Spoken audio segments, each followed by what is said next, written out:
Civic sense and common sense, the real problem with us Indians. We Indians are proud people, proud of our culture, our heritage, our intellect, our festivals. But step outside any home and the story changes. Inside the house, spotless floors, no shoes, perfect discipline. Outside, garbage, honking, spitting, and total disregard for public space. Why? Why do we behave like two different species inside and outside our homes? Civic sense. Civic sense simply means being aware that your actions affect others. Not littering, not honking unnecessarily, not blocking the road, not being a public nuisance. These aren't rules for others, they are responsibilities for all of us.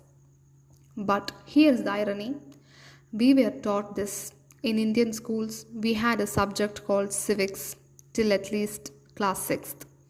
We studied duties, rights, cleanliness, and behavior. In madrasas too, we learned about civic values, cleanliness, empathy, respecting others' rights. I genuinely hope other religious schools do the same because civic sense isn't about faith, it's about shared humanity. The double standard.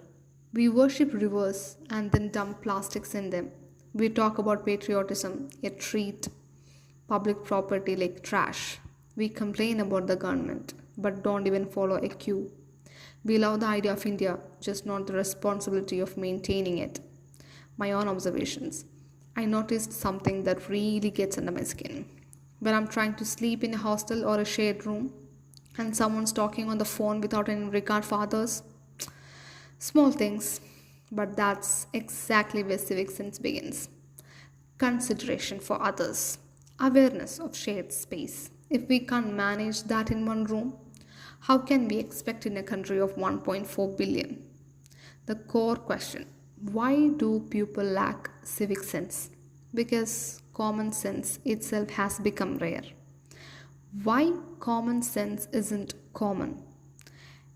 What's obvious to one person might be invisible to another because not everyone grows up with the same sense of awareness. Some people were raised in environments where logic, empathy, and responsibility were never reinforced. Others just never had to think beyond their own bubble.